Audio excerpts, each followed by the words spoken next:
നമുക്കിന്നെങ്ങനെ വളരെ സിമ്പിൾ ആയിട്ടും ടേസ്റ്റി ആയിട്ടും ചിക്കൻ ഫ്രൈഡ് റൈസ് എങ്ങനെ ഉണ്ടാക്കും നോക്കാം. ആദ്യം തന്നെ കട്ടിയുള്ള ഒരു ചട്ടി ചൂടാക്കാൻ വെക്കുക.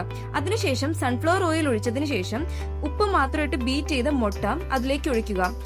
എന്നിട്ട് അത് നല്ലോണം ഫ്രൈ ആയി വന്നതിന് ശേഷം ഞാൻ ഇവിടെ എടുത്തേക്കുന്നത് long grain sella basmati rice ആണ്.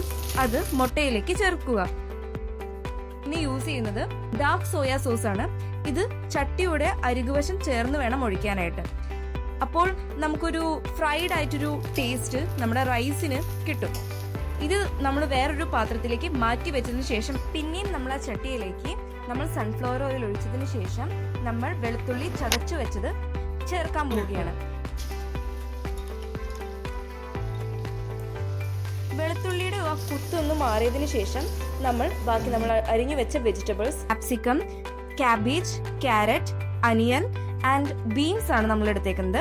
നമുക്ക് ഇഷ്ടമുള്ള വെജിറ്റബിൾസ് നമുക്ക് ചേർക്കാം. എൻ്റെ കയ്യിൽ അവൈലബിൾ ആയിട്ടുള്ള വെജിറ്റബിൾസ് ഞാൻ ചേർക്കും.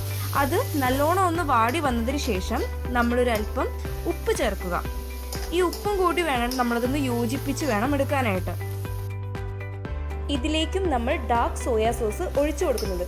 സെയിം പ്രോസസ്സ് പോലെ ചട്ടിയോട് ചേർത്താണ് ഒഴിച്ചു കൊടുത്തിട്ടുള്ളത്. അതിലേക്ക് നമ്മൾ നേരത്തെ തയ്യാറാക്കി വെച്ചിട്ടുള്ള റൈസ് നമ്മൾ ഇതിലേക്ക് മിക്സ് ചെയ്ത് കൊടുക്കുകയാണ്.